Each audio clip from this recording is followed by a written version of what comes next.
Hello and good evening, everyone. Welcome to Exploratorium Berlin, live here in the venue and also online. My name is Mathias Maschat. Here at Exploratorium Berlin, I am responsible for everything around theoretical questions on improvisation, research on improvisation. We do this in our Denkraum Improvisation, in our thinking space improvisation.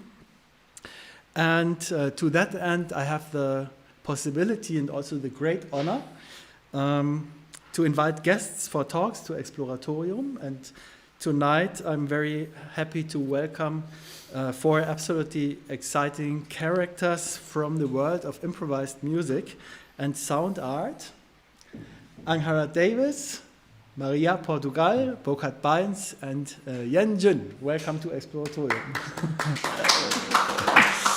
Yeah, thanks a lot for accepting my invitation or our invitation and for coming here and sharing your experience and thoughts.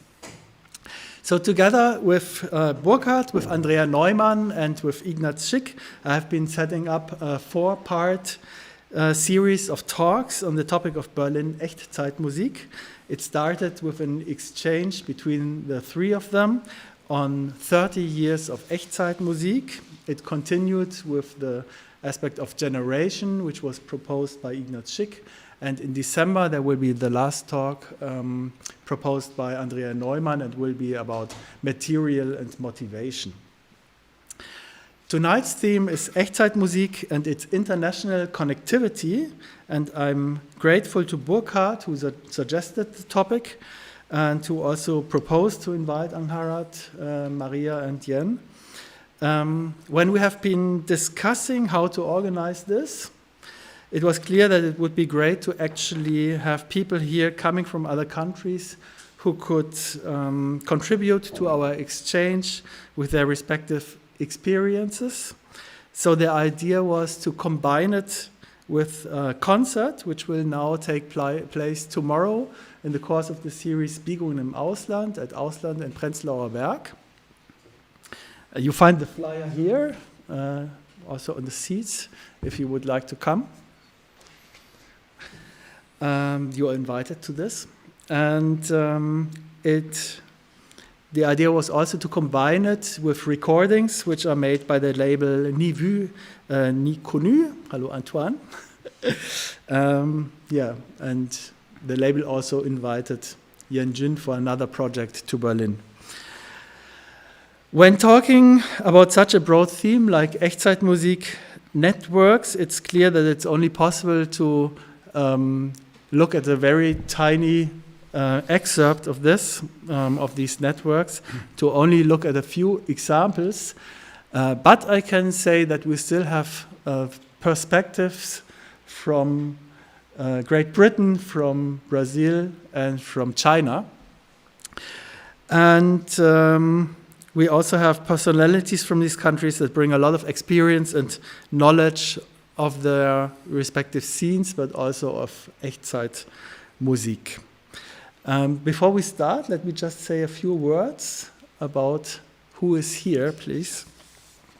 Angharad Davies is a Welsh violinist based in London, where she also studied music at the Royal Northern College of Music. Angharad looks back to numerous collaborations with improvisers and contemporary composers alike, and she appears on more than 50 releases. Percussionist and singer Mariá Portugal is originally from São Paulo. She now lives in Cologne after having been improviser in residence at the MERS Festival before in 2020. She studied composition at the São Paulo State University, and afterwards she also made a master in communication studies and semiotics, for which she was investigating the cognitive relations between body and sound in improvised music and dance. Yan Jun is a sound artist, performer and poet from Beijing, born in Lanzhou. He was even described as a key figure in Beijing's underground art and music scene. During 2016 and 17, he was in Berlin, coming here in the course of the DAAD program. He's the founder of SubJam, which mainly publishes and curates events and music. It's an experimental arts organization going since the year 2000. And finally, there's Burkhard Beins, a self-taught percussionist and musician, originally from Celle, living in Berlin since 1995. And he belongs to the founding generation of Berlin Echtzeitmusik, and he's been active in this context, not only in Berlin, but internationally, making contacts with other musicians and music scenes all around the world. And he's also co-editor of the book Echtzeitmusik, Self-Defining of a Scene.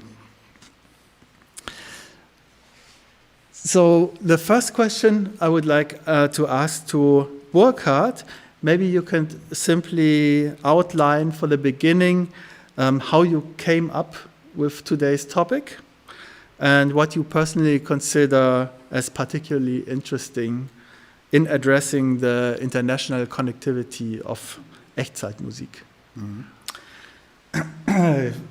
I think when we worked on the book, for instance, we had to kind of frame it with focusing on Berlin, of course. But already back then, when we were working on that, we thought we should kind of show also the international connections and influences, because it's not like there's an island in Berlin and there's an island in Vienna and in London, and they are kind of homogeneous scenes.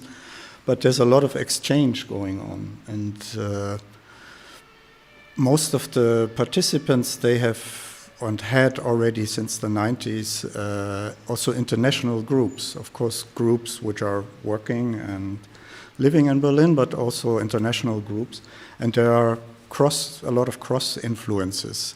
But it was too much overloading the book, I guess, if we would have kind of extending it and then following the leads to other countries and the connections. So we had to kind of reduce it to Echtzeitmusik Berlin and not experimental music globally, but in fact it is a very globalized, internationally connected scene from the start. And but of course the scene developed, the Echtzeitmusik scene, since it's their beginnings which we put into the 1990s, because the scene was much smaller, but already back then there were some musicians continuously coming or even resettling in Berlin, like Tony Buck from Sydney, and then with his group, the Next, his two group members, they came every year. Then there was Toshimaru Nakamura from Tokyo, partly living in Berlin, and then repeatedly coming back, and we established some exchange, especially also with London, because I was living in London before I moved to Berlin in '95. And through the help of the British Council, we brought musicians over from London, and us Berliners went to London, and we made shared events. So there's a long tradition of international connection and cross influences. So also aesthetically, you might be able to define a certain style that was kind of emerging in the Berlin experimental music scene, as we describe it. But of course, there were influences also in the 90s, for example, especially from Vienna and from Tokyo. So I thought it's good to dedicate one of the evenings to this international connection, which is a very complex subject, of course. And what I also thought is that only 3 years ago, before the pandemic started, we would have discussed this subject probably slightly differently. So a lot of things have changed. So probably in 2019, I would have more talked about like how great it is to travel, to be in Asia, and this and this. And this was all cut off all of a sudden. And the question came up, will this come back, or what will the future be? And it's still not so clear to which extent it comes back, because there are many factors. There's also the climate change. So we all know we have to fly less around the world. But still, on the other hand, it's important to have this exchange with people from other continents or even cultures, because there's also this healthy side about this exchange and learning from each other, because there are statistically clear examples that, for instance, the strongest racism and homophobia exists in areas where people never meet people from other places in the world. So I think in general that helps a lot to kind of be friends between the cultures. And so it has these two sides, and it's not so easy to decide, is it better to just stay home and work into your area locally, or do we, to a certain extent, allow this travel to continue this because it's like a very important thing to do? Yeah, I mean, there are no easy solutions to that, but it's probably interesting to discuss those things. Yeah, that's why I thought it's kind of a very rich, probably too rich subject. And also with these changes, we're in the middle of it. It's always very difficult to talk about things while they're just happening, so no one knows to which extent we will be able to tour throughout the world as we did the last 10, 20 years. Yes, but this is something we could still talk about later. I would like to hear from the three of you maybe just a little bit about your relation to Echtzeitmusik. How did you come across Echtzeitmusik, and which connection is there for you between the music scenes? Would you like to start, Mariá? Yes. Yeah. Yeah. That's a complicated question, because I think it's. I started to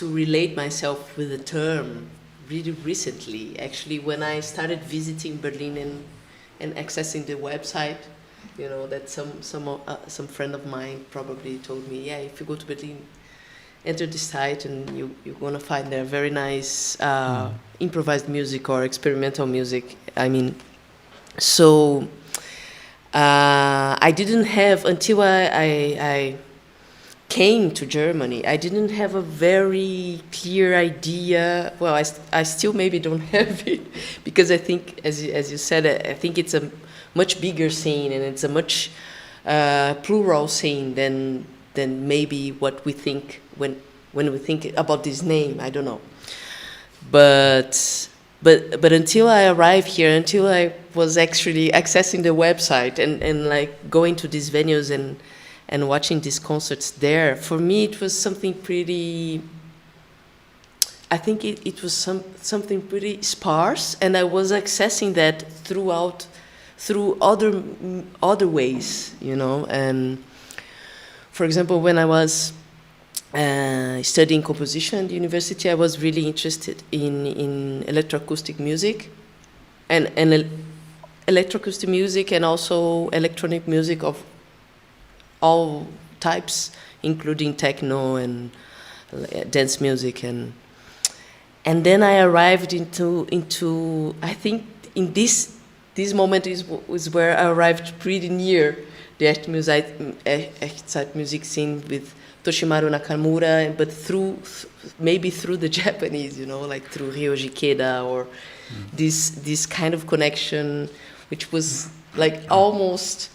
I almost arrived, but I was really like coming from the borders, you know, like approaching from the side, and which I actually think it's a pretty normal thing to happen when you're not there, you know, because I have the feeling that it's a music really connected, and also reading the book, I have more this feeling, even more, it's really connected with the venues and the places and the acoustics, the different acoustics and the different venue organizers and owners who were also musicians, who were also, you know, making music. So, when you're not there, when you are in a different continent, you know.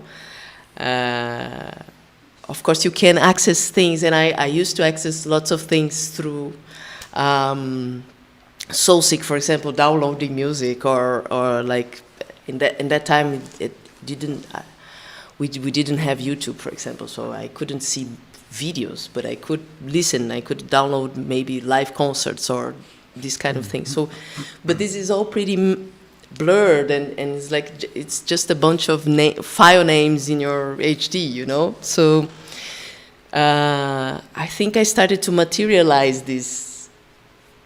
I don't know, this scene or this aesthetic or aesthetics really when I got here, you know. And yeah, and it was very interesting because Echtzeitmusik was suddenly, I understood that it was kind of the connection of lots of different things that I used to like and I used to love, actually. For example, electronic music, or more risky electronic music, and orchestral music, for example, or like modern music, or Xenakis, for example, or I don't know, these more modern composers, and Stockhausen, for example. And I kind of found a connection, but it took me lots of years, you know, to find this. Okay, so this music, these people, they were listening to the same music that I was listening, and this was the thing that they did with that, you know, and it was very magical. But it took me a lot of time. But then I had a friend here, like when it finally, like, I think it's actually when I met Emilio Gordoa and Burkhard.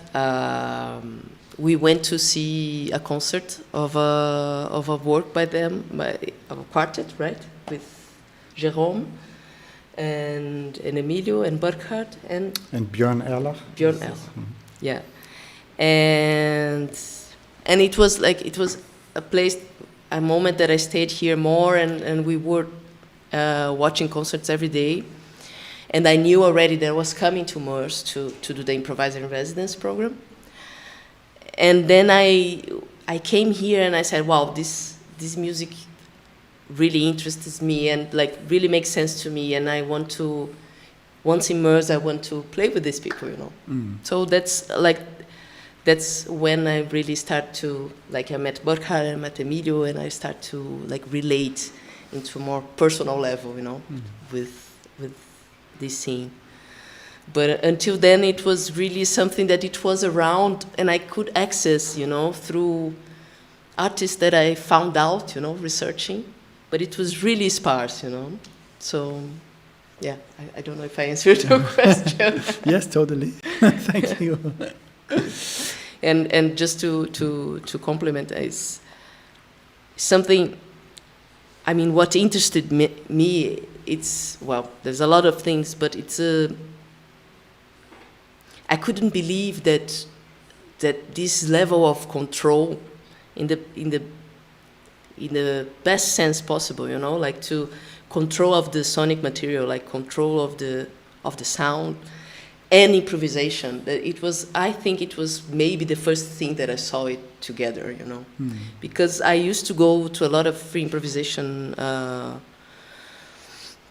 events in São Paulo, for example, but I think this is something pretty unique to this environment, like this level of fine tuning of the musical material, you know, and at the same time being able to really improvise, like to improvise with this material as in a way that it's not, you don't see that much, for example, in chamber contemporary music. Which is much more about control and control of the composer, and there's also a hierarchy there between composer and interpreter that we don't see here. So I thought this was really interesting, and this is what drove me a lot into that. Yeah. Burkhard also already mentioned the connection to London. Angharad, when did you meet? I mean, you already said that there have been strong connections more or less from the beginning of Echtzeitmusik, and also strong similarities in a way. Maybe you could talk about these aspects. And yes, I suppose I wanted to start by saying that I sort of came across Echtzeitmusik even before I realized that I was doing any improvisation.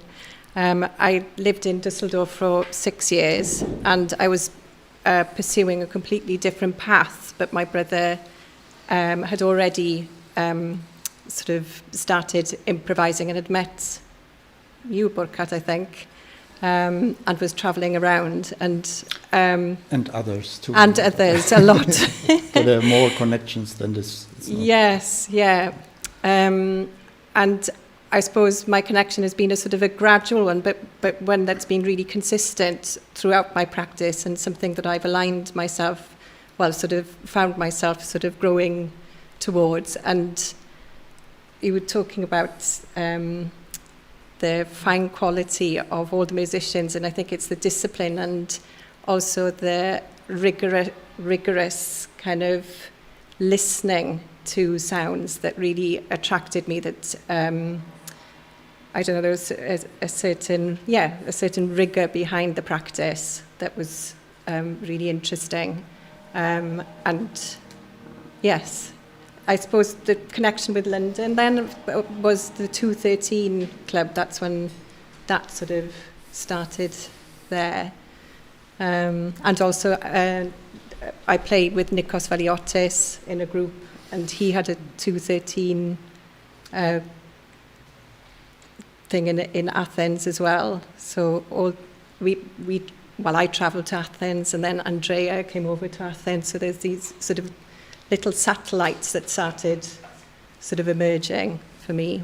So yeah, it's probably an interesting thing to describe the 213. Yeah, because here you already have the knots in the network in a way.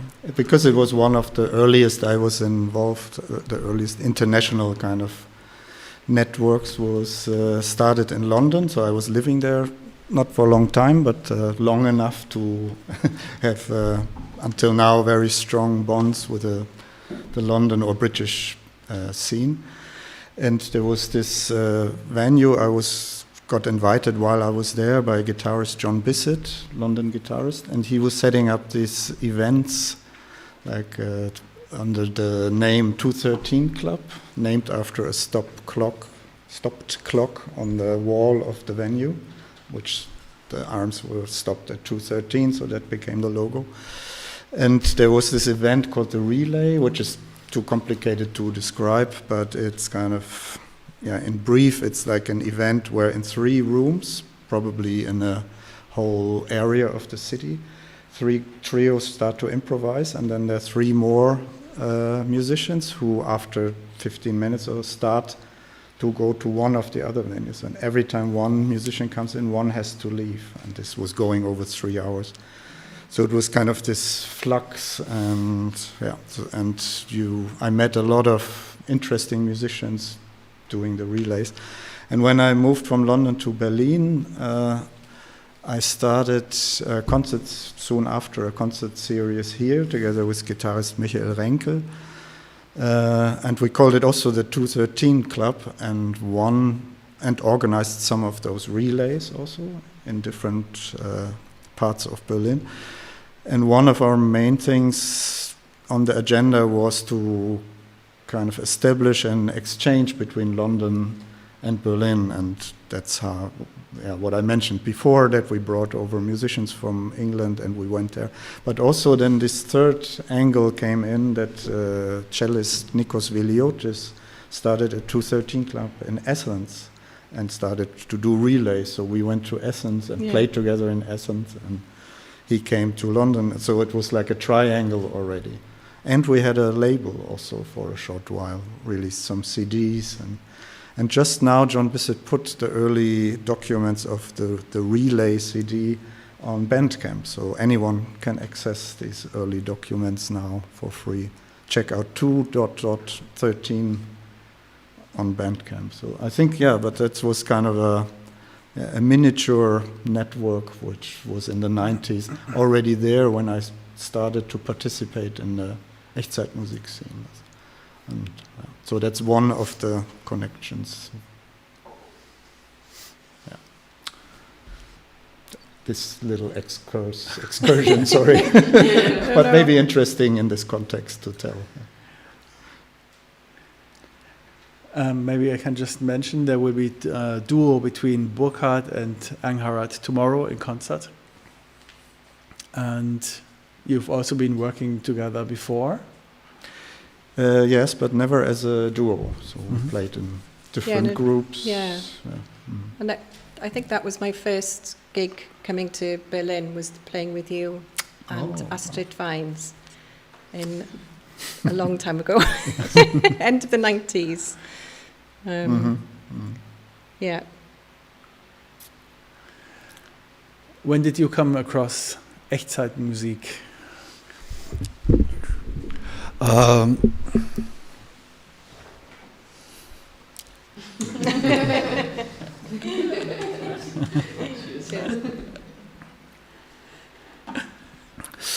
Actually, this word, this term or word, or I know this is only when I start my residency. That's 2016. I know this word because everybody told me, okay, you use this website to check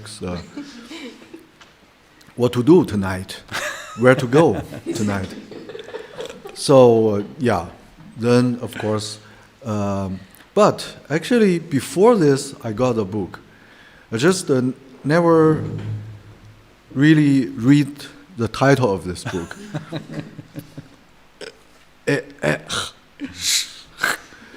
I don't know how to read it, so I just randomly read some few pages and try to find the names I know. That's it. I got this book from Kai Fagashinsky in 2013. That's kind of a very small festival I organized with friends in Beijing and Shanghai. During that time, I was supposed to only invite some people from other countries, but we need money. There's no funding, so we think, okay, the Goethe Institute could help, but you have to invite German artists. That's how Kai comes with this book. That's but of course the connection of course is before this, even earlier and earlier. I don't know where was the exact point we start, because there are many things happened before, but mostly in Beijing, because I started to make music in 2003, 2004. Before I was a writer, a music critic. And one day, or in one summer, I decided, it's quite easy. Sounds very easy to make this kind of music. I start with field recording and voice. Of course, later I realized, no, it's not easy, and it's already too late.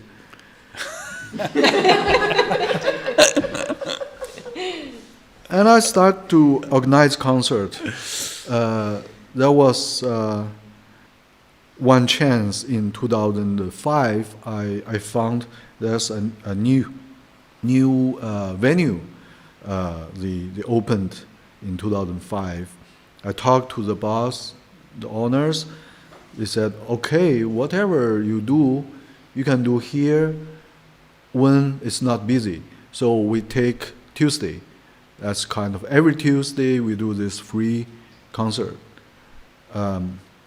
Eventually we did 167 times. So people come to Beijing. I meet people there, exactly in this bar. I mean, mostly I meet people travel from different countries, which where they can get funding. That's very important. So I met mostly people from Norway, Sweden, Germany, very less from America.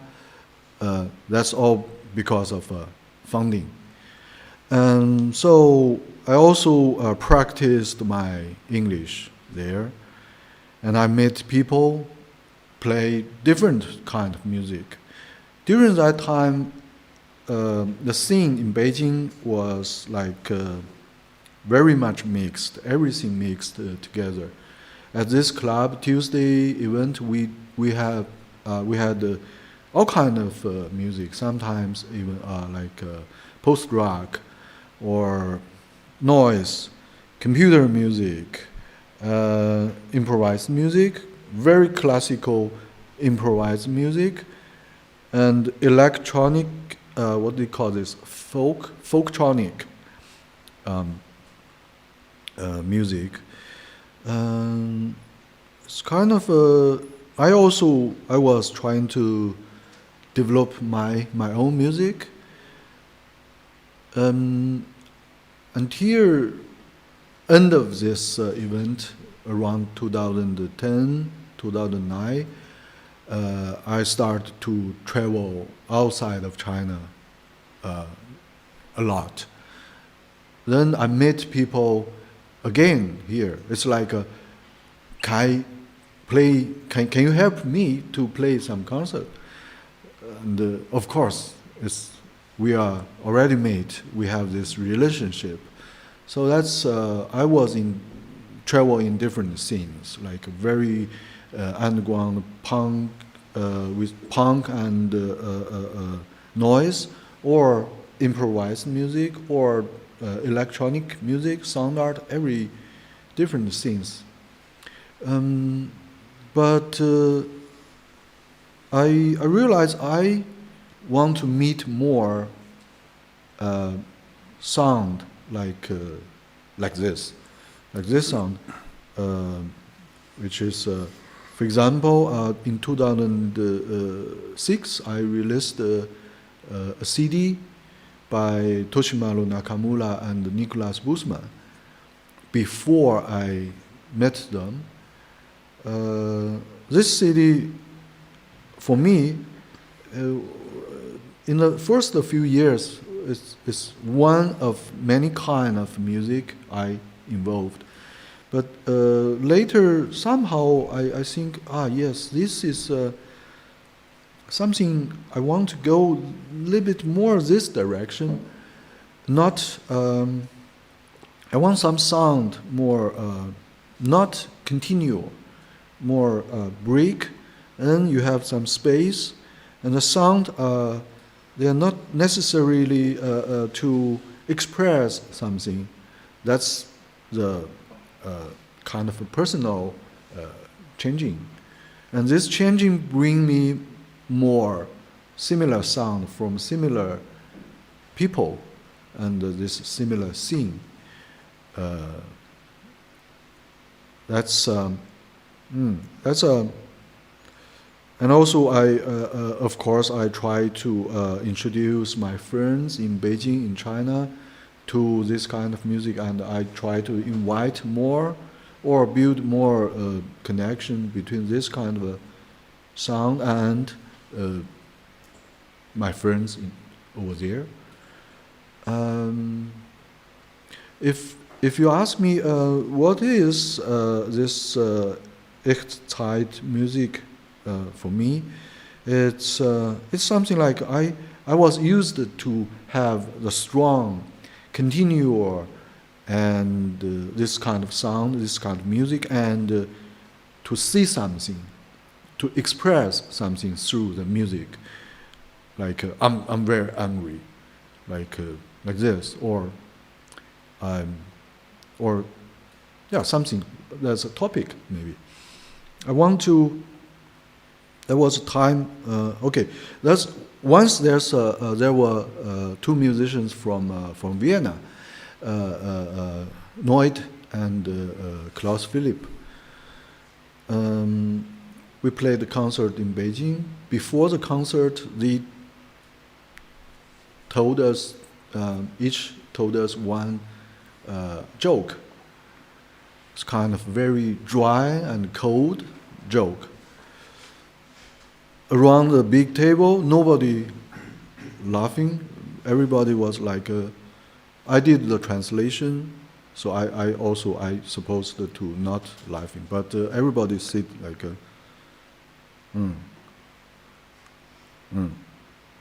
I think this is this kind of music bring to the room. Similar. Of course, after the concert, my friends said, "Wow, they are so calm and very full of reason." Oh. So that's like 12 years ago or 10 years ago.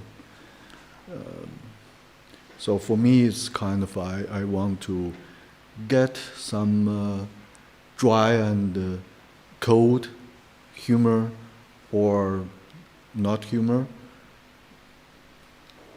to make a balance to my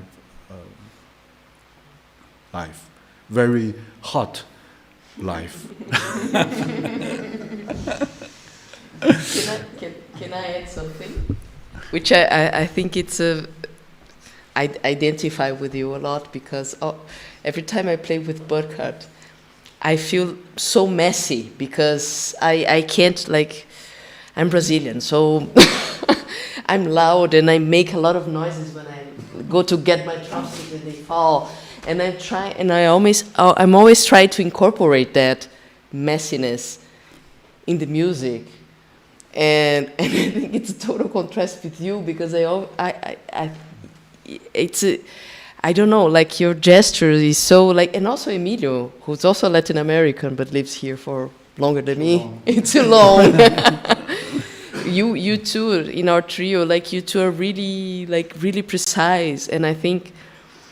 And I feel super messy together with them, because I'm always like letting things fall and it's make noises, and my drum set also always make noises when I move, these kind of noises. But I try to accept that, and also to accept this difference as a good thing, as something that can maybe go together and create a third thing, I don't know. But I also like this silence that you. I think. I don't know. I have the feeling that here in Germany, living here, that silence is has a very big part in culture, like in people's lives. You go to a bar. For example, I was together with a couple of friends in a bar, and it was a full bar. Everybody was drunk already. Probably, but everybody was talking like that, and it felt like a dream. It felt like I was dreaming, because I never had this experience in my whole life, to be in a full bar full of drunken people, and everybody talking. I really felt in a dream, really, like I'm in a dream, and like this doesn't exist, because it's really, this situation in Brazil really doesn't exist. So anyway, and this is a feeling that I have here in Germany repeatedly, to arrive at a place that should be noisy for me, but it's super silent, and it's a mixture of uncomfortable and pleasure at the same time, and like it's really a dreamy environment for me sometimes, to be in these really silent places, or supermarkets, for example. Very silent. This is very, it's very interesting to hear from both of you because it sounds like. I'm glad that you're that it still has a certain attraction because it sounds like a really like very far off. So it's interesting that you see what we do, this kind of rigor and aesthetics, as a kind of good strategy to balance out like a hot life by telling jokes that people don't get. And it's still attractive to you, so it's like it's quite a mystery to hear that, but it's I'm also glad to hear that. So, but I think that's part of learning from each other. No? It's different mentalities, different cultures, and when they come together, something happens, and it's adding something to our life, and it's widening our perspective and horizon to a certain extent, or step by step. So, if you would just meet the people who are very similar to you from the same cultural background, that's not enough. No? And that's what I meant before. That homophobia is like in mostly strongest where people have never met anyone. I think this is very healthy on all levels to exchange, even if you make weird encounters and like meet something you understand that don't understand. I mean, it's the same for me when I travel in Asia. There are a lot of things where I'm like, what does it mean? Why do they behave as they behave? But it's great to be in such situations and try to figure it out. So. But would you say this is rather traveling and being in the other countries, or is it particularly the exchange with the musicians you meet and you work with? I mean, apparently it's like also when it's such a mixed scene here in Berlin that it's already kind of, it has arrived here. That's why I also don't miss the traveling as much as I would if in Berlin it would be only German musicians, for instance. I mean, it's already the mixture here, and you make this experience by being here in Germany and not by traveling back and forth. So our scene is international enough inside of Berlin that it is still internationally connected and has this huge potential. That's the difference. I mean, otherwise, I think this situation with not traveling outside of Europe would be really much stronger felt as a loss to our artistic lives, I think. Yeah. So there has been also already the thing with the mutual support between artists. So when you go to another country, you meet and somebody helps you with finding places where you can maybe play together. That is really important for the network aspect, I guess. And you also brought up the funding aspect, that there always has to be money involved, and that is also really interesting that like this, it's only possible to make contacts with certain countries, with certain musicians from certain countries, because this is not always possible, this is not always available. So I would like to generally ask you what you think, what kind of infrastructure has to be available, what are the conditions for working together on an international level? Anyone can just jump in.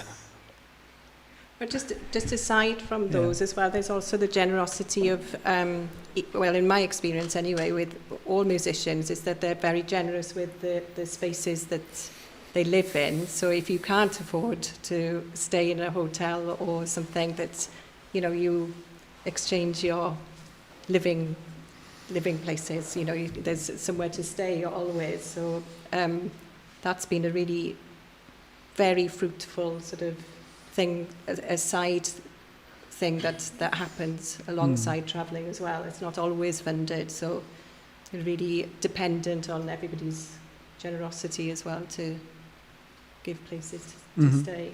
Yes. But yes, what needs to be in place? I think it's a rather tricky question because I'm just starting because it's a very complicated topic. My friends are gonna help me. Of course, I'm not gonna be alone on that. But I was reading the book, and I was thinking about the beginning of this sort of music or this scene, and how it was related to a very low cost life. Right? Correct me if I'm wrong, but I think like for the situation of the squats and like to be able to live really with just the necessary, maybe like gave rise to a very specific situation, you know. That I was trying to compare that with São Paulo, for example, which is a huge city, and I think we didn't have like improvised music. Of course, I only can, because it's such a huge city with such different scenes. I can't talk about all the musical scenes that happens in São Paulo, just of what I know. And for me, improvisation, like talking about specifically from improvisation, for me improvisation, it was of course something very underground, but it didn't. We have also these problems of venues opening and closing and opening and closing, sort of as part of the game itself, but we kind of only had the academic environment, you know, like to survive. I think that the long-lasting trajectories in this field was in the academy. So outside the academy, like people weren't really able to live doing this music, and I have the feeling that here, at least for a certain period of time, people were actually just thinking about doing this kind of music and nothing else, you know. And this is very special. So, and I think this has changed, and some things maybe for the better. But yeah, then Burkhard can go from there. But it's a very specific environment, you know, which there's no parallel in São Paulo from where I see, and I see in São Paulo like other thing, which is also nice, that like musicians, like I started improvising. First I started improvising with dance, so I was already not in the pure music environment, you know. I was together with dancers, together with actors and actresses, researching improvisation. This is how I started, and then I started to improvise with my friends, with whom I was also playing in pop bands, in Brazilian traditional bands, in maybe free jazz-like bands, or, you know, like, and it was a little bit, and this is very common in São Paulo, like in the musicians from São Paulo, that everybody does a lot of different things. And this is a good thing. I mean, I don't want to put that as a bad thing or good thing. This had, of course, good sides and bad sides of that.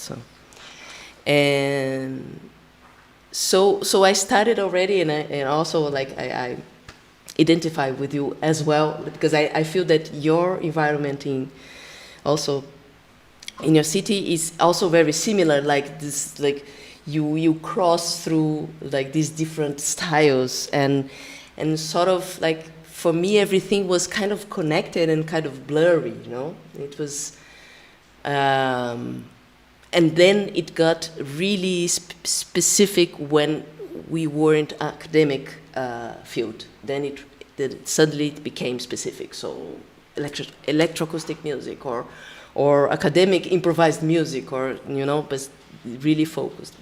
But otherwise, we were like just there everywhere, doing everything, playing for the money or playing for fun, and it was all like the same, you know.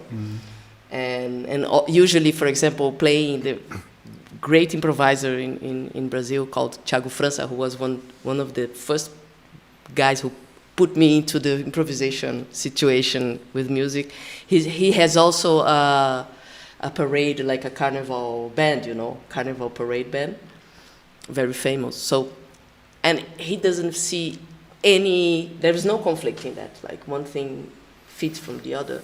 So I lost myself. I don't know why I started talking that. No, I remember just like this.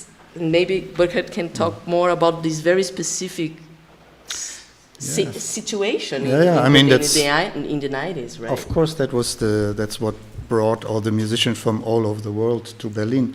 And you're totally right. Now it's coming to an end. It's reaching a limit because it's not easily possible to get a affordable flat anymore. And also, I mean, it's changing with Corona again. So now there are lots of restaurants apparently looking for bar stuff. So I mean, that's also part that it was easy for a while to find a side job which didn't take all your time. So it was really possible to live in the 90s and into the 2000s on quite low budget and totally dedicate all your day, most of your time to work on your music. I mean, outside of academic structures and anything, which is special, of course.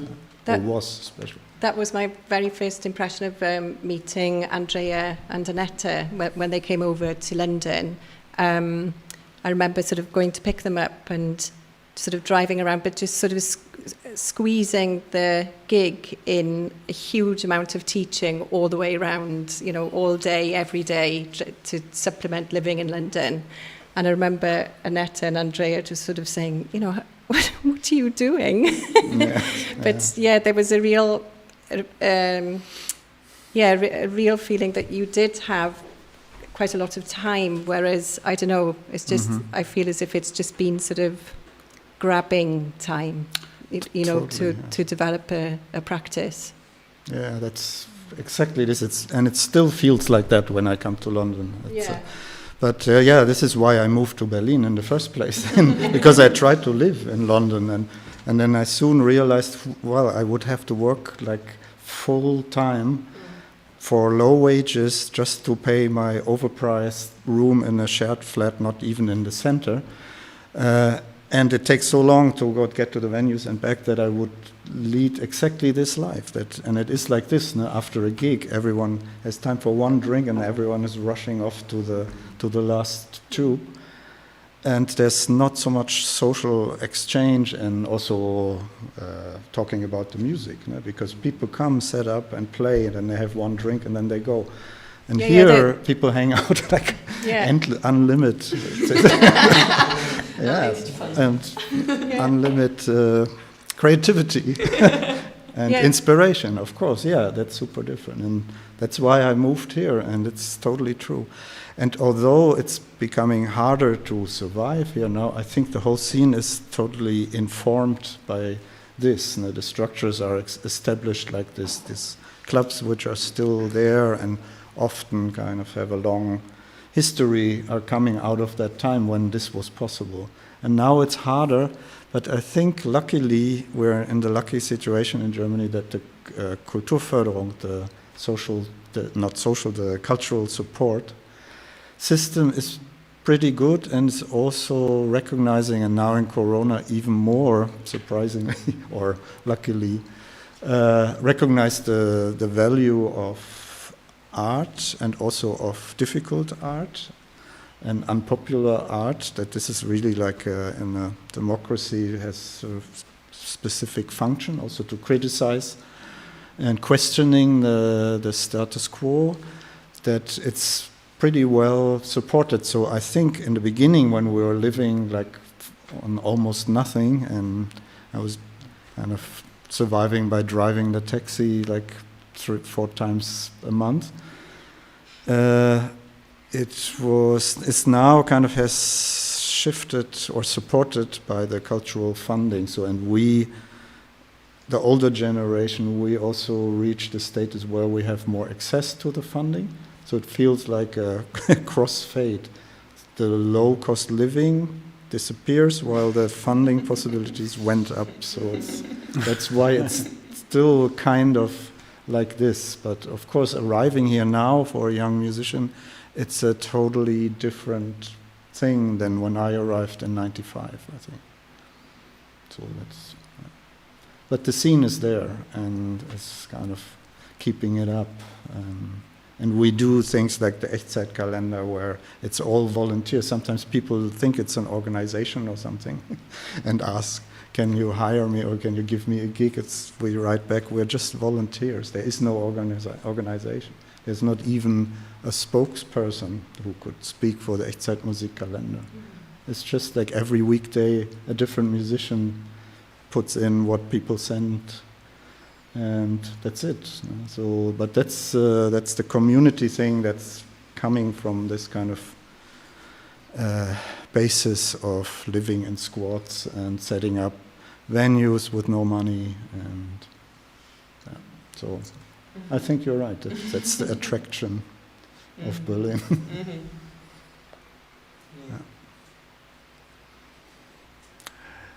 Could you maybe tell a bit more about the situation in your scenes I mean, you have started a little bit already. I mean, you started in 2000 with organizing concerts.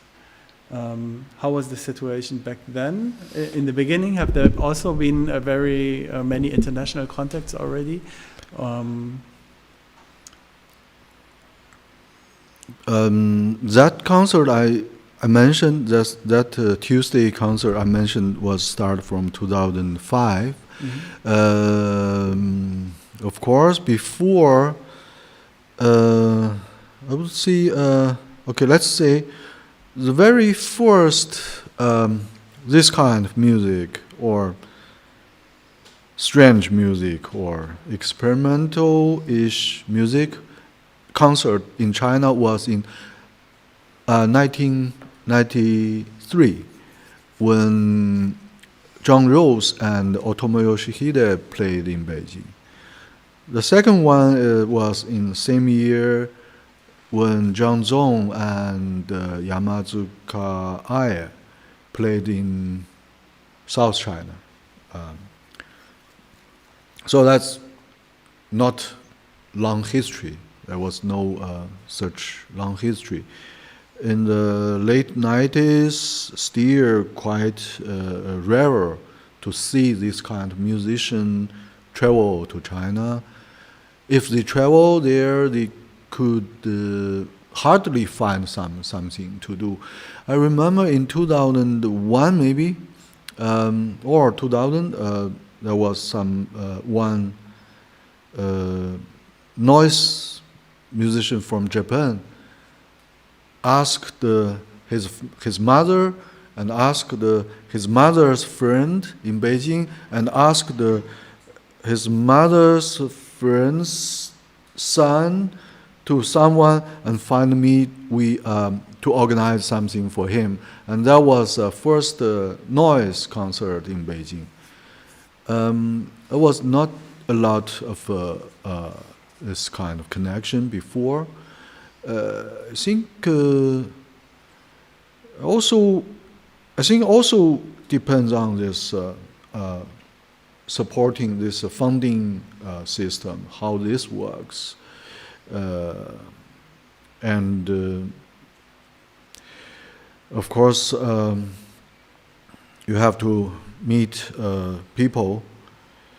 Yeah, so 2005 was a time when I still not really know what is this. I know I want something different. I want something some sound different to this hot life. And before 1 year before I was in Japan, I met some friends, some new friends, some musicians like, for example, Martin, Taku Sujimoto, Taku Unami, and Offset, the Tokyo scene. That's also very different for my experience. Yeah, I can't. I think really the connection grows really after this, since 10 years or 12 years ago. Before that was just mixed and quite randomly. Sometimes you have to play maybe one improvised music, and another one could be harsh noise, and next one maybe kind of a little bit dance, electronic music, in one concert. That's like that. And one thing similar is still when there were more musicians going to play some boring music, some quiet music, some very full of reason music, or music which is not continue, always with full of breaks. All of them have a side project, which is a rock band, except me. But since last year, I also joined one kind of. Now all of us.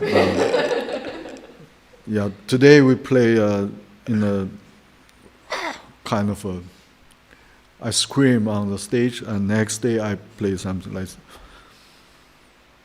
for 20 minutes. That's very it's quite normal in the scene, and I think this also something to do with this tradition, which is we really mixed everything and around the world. For me, it's Echtzeitmusik is not very exclusively or very pure thing. And also I can see many friends here, they also have different aspect. That's, for me, I think the connection is not only between cities, between the countries, the scenes, but also between different characters of personality, and between this complexity of the culture itself. Today's culture, I mean, kind of a lot of impact from each other, and you have to open to each other, or sometimes you have conflicts from each other. But this scene and these musicians and this music reflect to today's world. Sometimes I really feel the need to scream on stage. And next day I really feel I need this meditation on stage. As this is the reality bring me. I have similar feeling here in Berlin. Yeah, Burkhard. That's your question. I know that you also in the last, I don't know when that was really flourishing, but I had the feeling over the course of the last 10 years, probably also up until the pandemic, which kind of made a cut, you had a kind of established a more Pan-Asian network, and I had the pleasure to run into this group FEN, I think, which is like with people from different countries all over Asia. And you kind of organizing, I mean, it's a musicians network, no? Yes. Like organizing in different countries, and then you travel. So it's a little bit like an Asian version of this kind of network exchange thing. Can you tell us a little bit about this and on which basis this is possible? This project is a quartet, is a band, of course. It's a band. 4 old boys from Otomo Yoshihide from Japan, Liu Hangyu from South Korea, Yuan Qiwei from Singapore, and me from China. I think that's 13 years ago or 14 years ago, Otomo sent us emails, said, Sherry, would you like to join this project? We will play in Marseille. So we met, and 3 of us, except Otomo, 3 of us were first time meet, and we were like very cool to each other. We didn't talk. We just, of course, we eat a lot. That's, yeah, I think Otomo found the point to make us together, and we also found this point to meet other people together. It's always food, always a lot of food. When we're doing this, we meet people in Asia. Of course, they are very strong food culture, so we each of us organize things in different places in Singapore, even in other countries. For example, we find some people in Thailand. We met once in Thailand. That's one of this. That was a bigger group, an extended version. Yes, yeah, with more friends. That's Otomo had this idea. He wants to make a group without thinking about music, but more thinking about the 4 organizers, think about this scene. Of course, we meet, we start to play, and of course, in this project, this band, we never talk about music, and if one of us want to change the style or the instrument, he doesn't need to inform the others, because it's true. How the point is how to connect people. Then you see, when we organize concerts, we don't really focus on one kind of music or my kind of interest.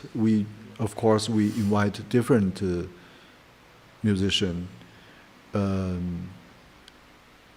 Like the start of this project. That's FEN. Of course, sometimes there were funding from Japan Foundation. It's already over, but mostly depends on the local musician how they find the funding or not funding. The money. And it goes around. Yeah. In the group. Yeah. So there's also DJ Sneef. He also involved with this another project which is larger than FEN, which is called Asian Meeting or Asian Meeting Festival. The first one was Otomo paid by himself. That was in Tokyo. Then some money comes, and that's it. Yeah, interesting. For me, it's interesting to follow. When I was able to follow that, now they are there again, and now they do this bigger Asian meeting thing. So I had the feeling there's a certain development and continuity in what you were doing. Is this in the last 3 years? Probably was not possible, no? At all, no. I hope you will continue after this. I hope so.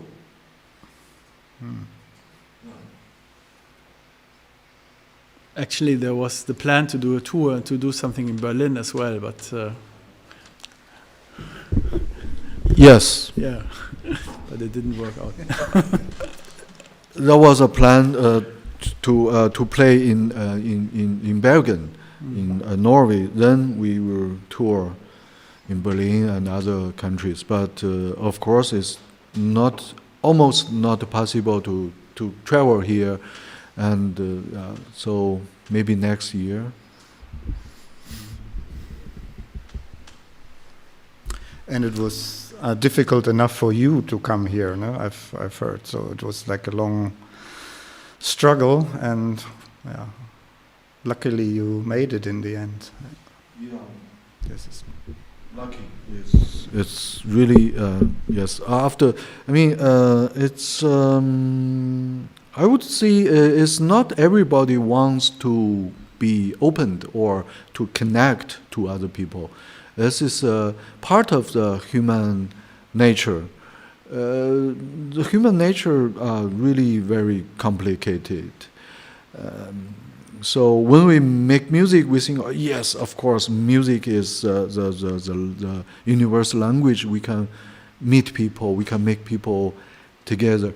But of course, also in the music world, there are some music are very much closed. Hierarchy or about close about hate. There are, even in the music world. And of course, when we see in this pandemic, it's not easy to connect to each other. We find a way of online streaming or a streaming concert. There were many of this online projects. But I think sometimes you can see this, also this human nature brings musicians and artists to be very lazy to connect to each other. I mean, we have some money and we have this app, we have internet. Okay, let's play. Sometimes without thinking about this media and this situation and the real connection, just do it. This also, I think, we really need to do more to see, to improve the other part of the culture. I mean, yeah, maybe I talk too much. Anyway, you said that there's this will to connect or to not connect, no will to connect. But I was wondering if there's an aesthetics of connectivity in Echtzeitmusik or in improvisation anyway. I mean, does it make a difference when we talk about these relations and networks between international scenes, when we talk about improvisation, improvised music, or could it just be any other genre that we are talking about? Can I? Maybe I talk it too much as well, but I'll try to. Try to. We met for a talk, so don't worry too much. It's true. Yeah, it would be strange if I didn't talk. So, as I said, I think it's a problem, maybe a good problem, but I have the feeling that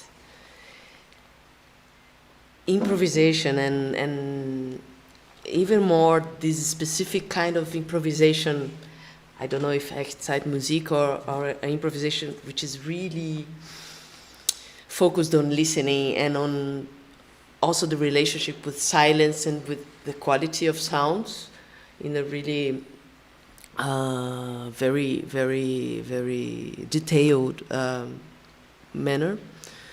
I think this is really connected with space. So I actually don't know if this I am rather pessimistic. I think it doesn't work. It wouldn't work, at least for me. I don't have any I can't imagine doing this kind of music in this level of like refinement, or I don't know any better word for that, but in a live streaming situation, you know. Maybe another thing can work. I saw recently in Vienna, I've seen 4 different musicians doing a concert per live stream. One was present, and the other 2 were in Vienna but in different places, and the third was a machine, like was a MIDI machine or something like that. It was generating automatically. It was nice, but it was not this kind of music, you know. It was another kind of music. So I actually don't. I think it's super connected with space and with specific spaces. For example, we doing our research, rehearsal today in Ausland. Like each space has a different. It's a total different music, you know. In each space you go. Yeah. I don't know if anybody has a more optimistic. I mean, like, I don't know. And maybe that's it. Maybe it's a music that it needs presence. And maybe we can just assume that it's okay.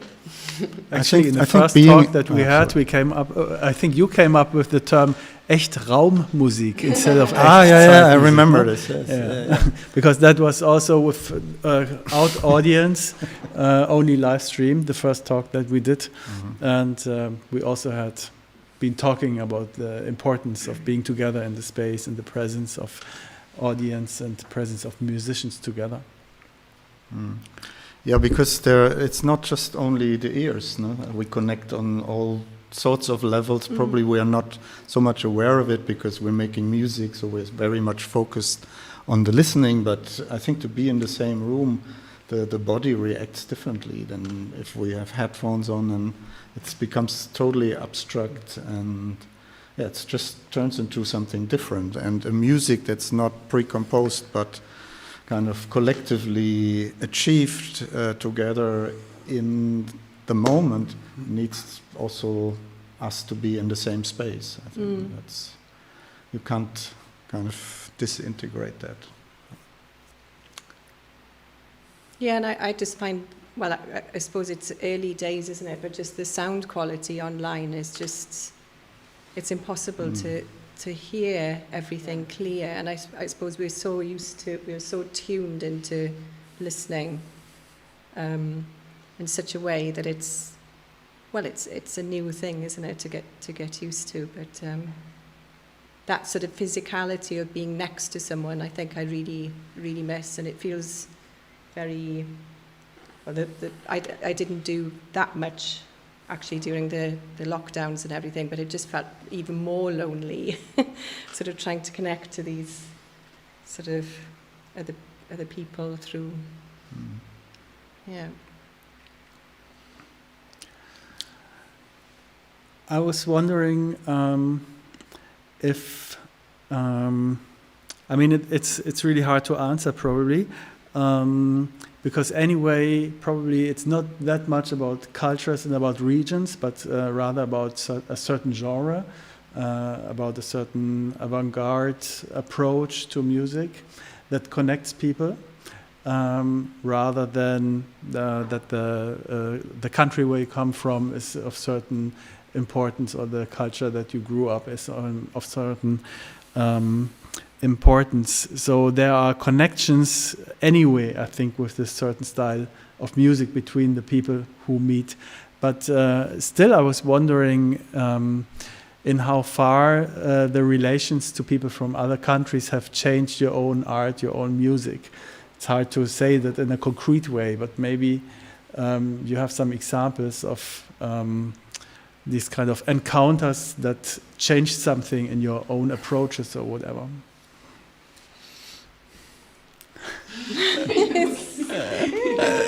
Wow. The encounters, of course, change things. Once you heard this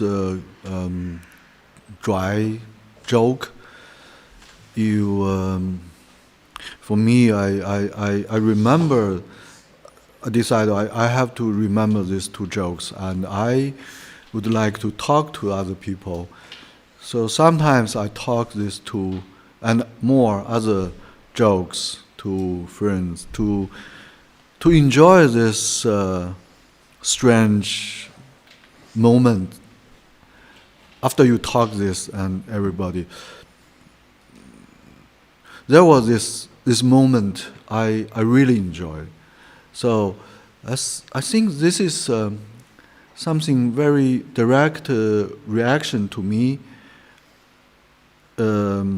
very attractive to me. I mean, this moment, it's something unknown. There's tension, but there's no sound. There's no expression. It's like something in between. Before something happened, before someone said, "Oh, it's so boring. What are you talking about?" This, or someone said, "Haha, I got it." Anyway, before this reaction, there's this moment. That's I think for me that was important to continue to create and find more this kind of moments. And also somehow, I don't know why, but somehow it ended up, I found my friends in Beijing, this small circle, everybody have this kind of quality to make people confused. Like, sometimes sleep, even they make a piece of sleeping, make people sleeping, really sleep there. Like once Aku, a musician, she brings some blanket to the concert to let people sleep more comfortable. I think it's growing, this unknown thing from certain encounter. Certain. Not only the one. For example, also when Kai first time played in Shanghai, there was also some reaction. Some musicians said, these Germans, all Germans are very dry. Even Kai actually played something a little bit sweet, I think, but the reaction was like, we think Germans are more all like Peter Prusman, but I'm wrong. They are very dry, and this reaction, I think, also brews with time. Then you have some new understanding, like you said. You meet different things, you meet different people, and one day maybe you also enjoy this, or this open you to another dimension. That's always after time, this first unknown shock going on. I mean, Beijing is interesting example, or probably not the most common example, because as you described it yourself, it's relatively new to have live experimental music in Beijing. But I think otherwise, most places we go are, first it's a very urban culture. Our networks are in big cities. And in most places all over the world, people share a similar, more or less, knowledge about the history of experimental music and know at least a little bit about the development of electronic music and improvised music. And of course there's still quite big differences culturally, but not we're not in different worlds. It's not that we're going to I've been to Vietnamese countryside, and there it's really like, what? It's different worlds kind of colliding, which is would be another kind of meeting. What we do is we connect to an urban, globalized culture, so to say, and move within, although it's kind of all over the world. And there are differences, but sometimes you could feel like being in Berlin more distant to somebody living in the countryside around Berlin than to somebody you meet in Singapore or in Kuala Lumpur or so, no? Because you are in a similar experimental music world and have a more or less similar horizon of tradition and history of this, which somebody in a village in Brandenburg totally doesn't have. And so it's not only that it's meeting of different cultures can have also different degrees and levels, I think.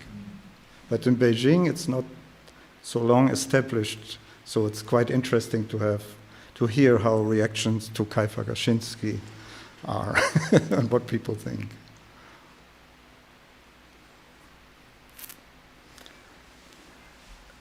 Can you still try to answer this question in how far the experience of meeting musicians in other countries have changed your own music in a way?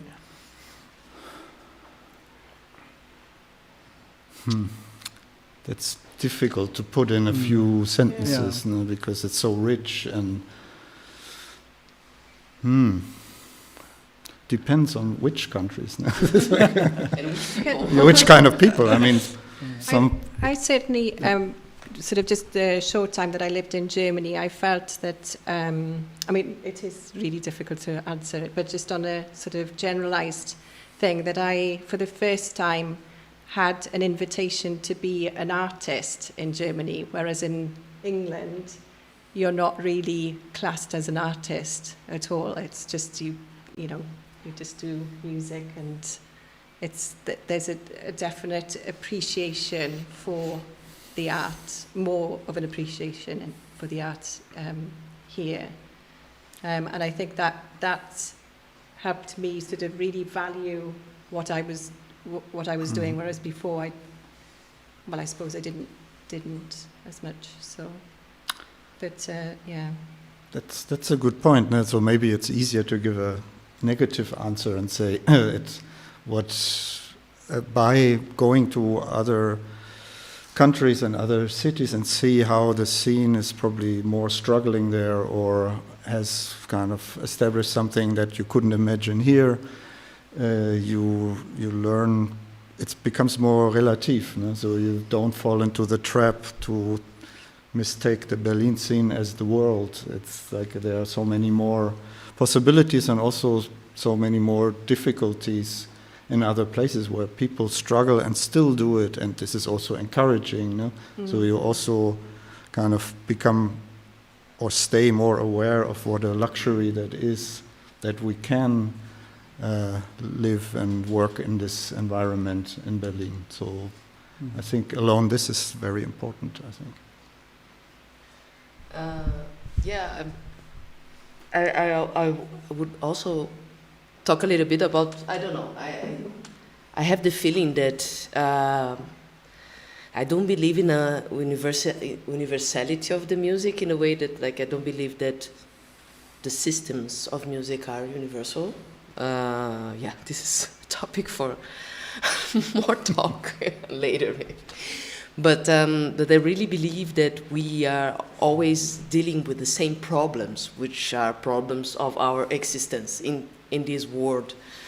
And when I say existence, I mean physical existence, really, like our bodies in the world, in spaces, and meeting with other bodies. And I think that Echtzeitmusik, also other kinds of music, I have the feeling that it deals with, it's a very physical music. Like it's a music very connected with the material, with the sonic material, of course, but also with the material of the instruments itself, so themselves.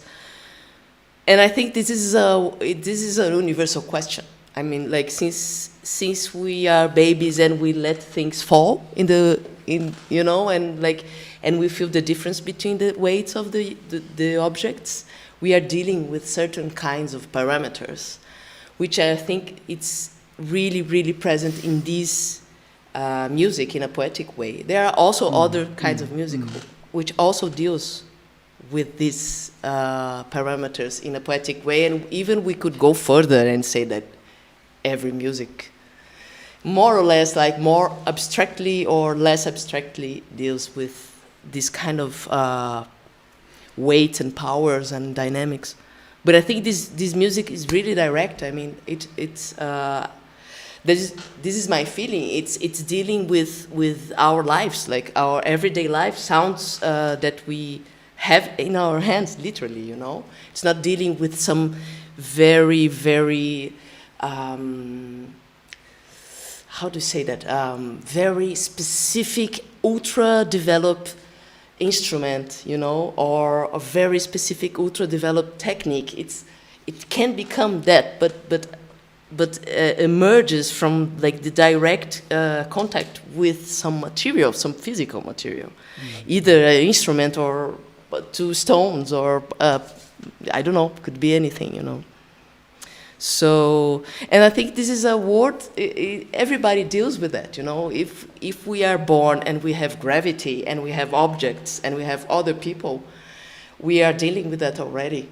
So when we travel, for example, from Beijing or from São Paulo or from London or from Berlin or from anywhere, and we meet other people dealing with the same problems, we see different cultures dealing with the same thing that connects us, but the answer is always different.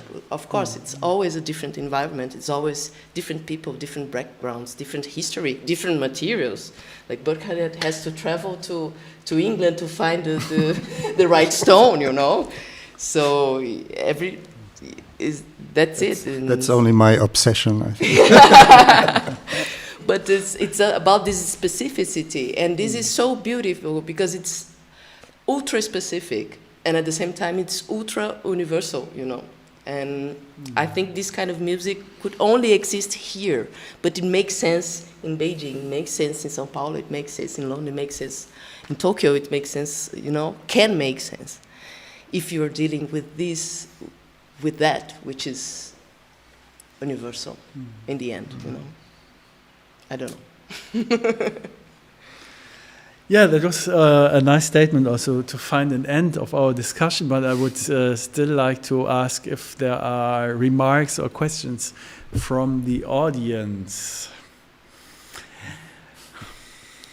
Actually, there are so many. There are so many. So I can bring you a microphone and then you can just start anyway. Just wait a moment. But actually, There are people on the internet watching us. I hope.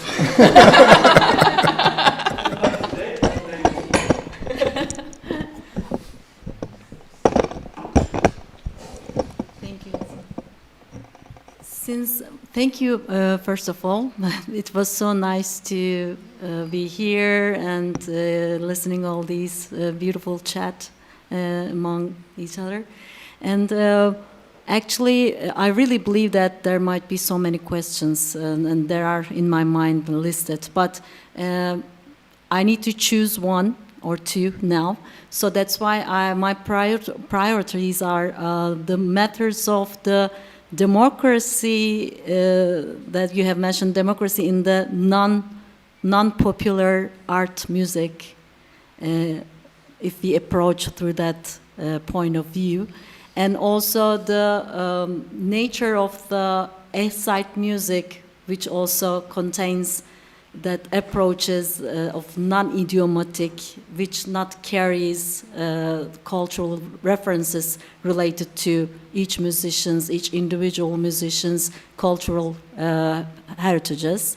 So my question is, this is the big question in my mind, how do you think that that cultural encounters on the musical, in terms of musical idioms, how you do carry your cultural differences in these non-idiomatic musical approaches?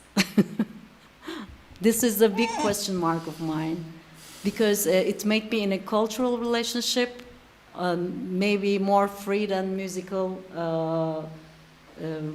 components of music, we can say. But only cultural encounters, because you were mentioning the jokes and that experiences in the pubs, that silence experiences, all of them are telling too much and very, very beautiful details.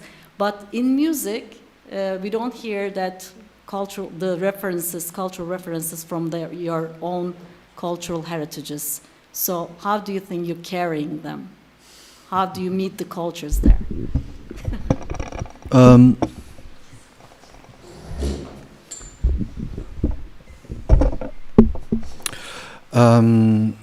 Okay, there are some instances.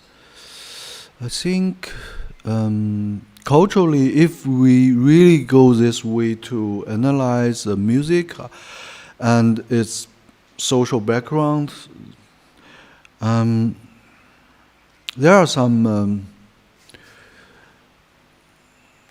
for example,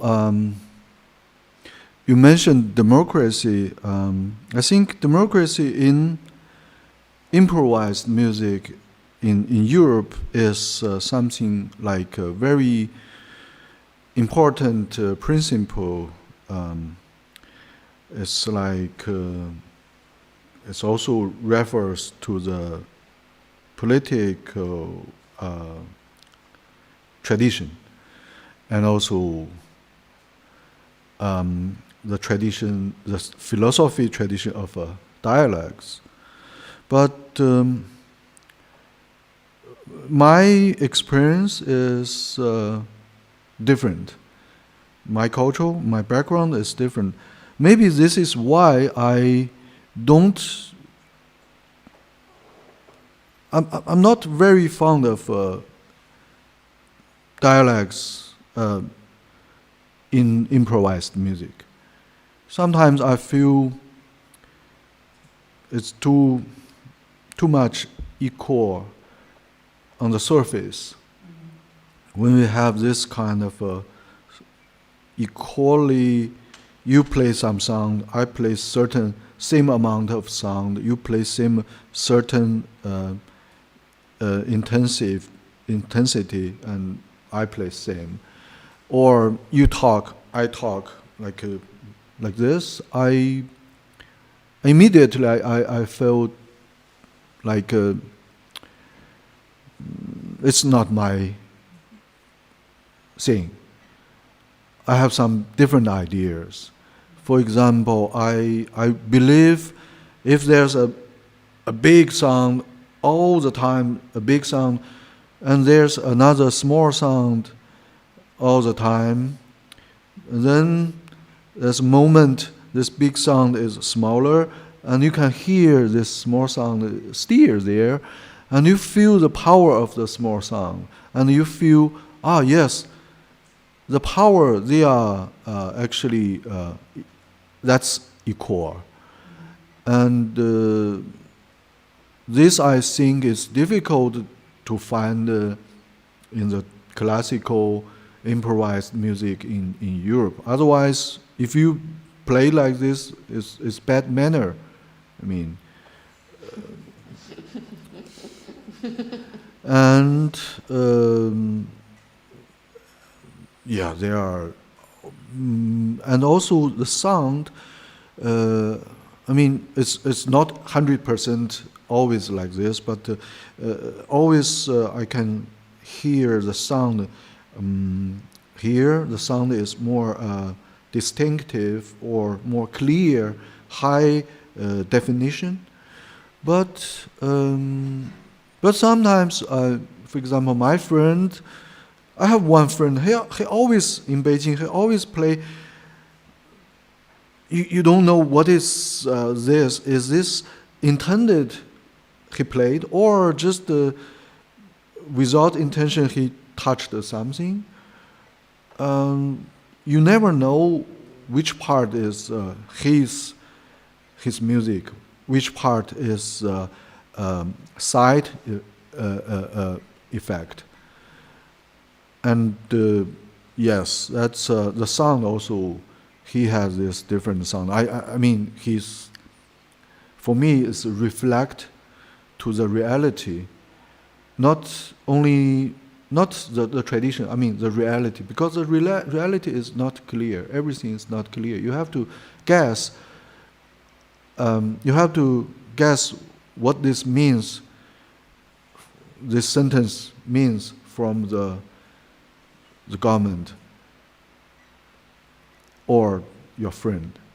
It's not clear, and it's a load. You can see something really not clear. But here you have to see yes or no. I think so. That's it is different immediately.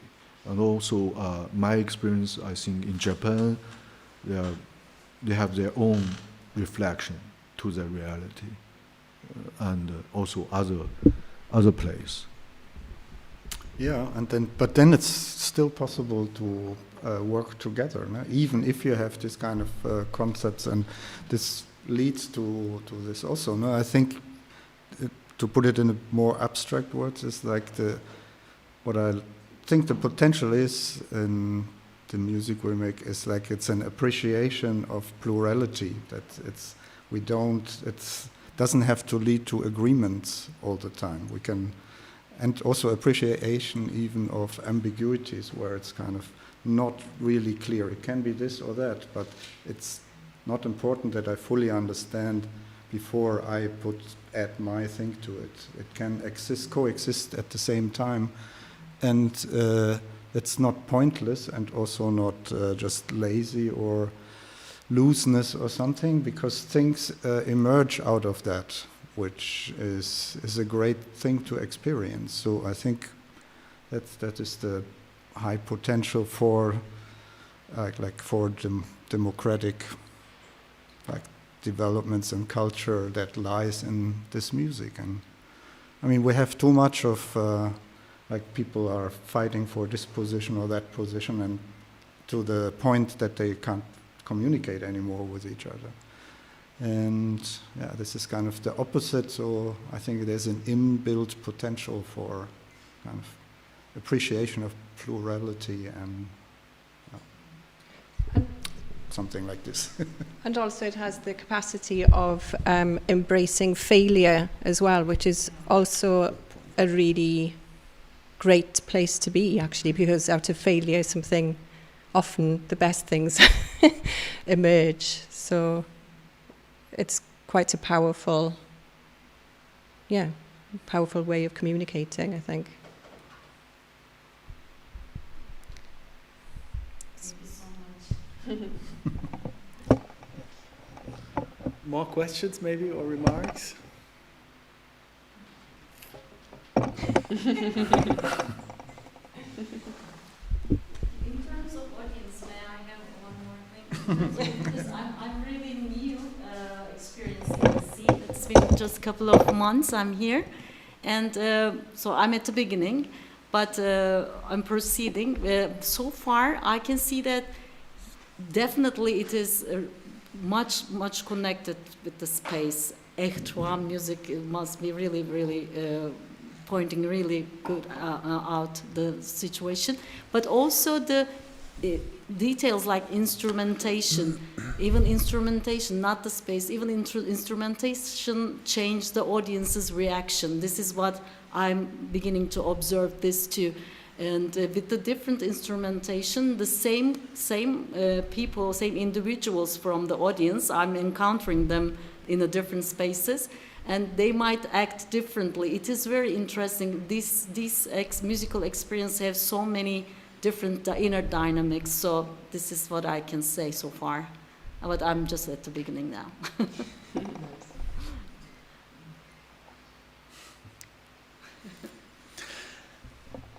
All right, so thank you very much for coming here, for sharing your thoughts and insights on the topic. As I said before, there will be the concert tomorrow at Ausland. You have all the information here. It is going to start with a duo of Angharad Davies and Burkhard Beins. Then there will be a solo performance of Yan Jun. And then there will be Emilio Gordoa playing with Burkhard Beins and Mariá Portugal in the Mariá Portugal Erosão percussion trio. Maybe you have time to come tomorrow as well. That would be great. Thanks for coming. Thanks for your interest. And till the next time.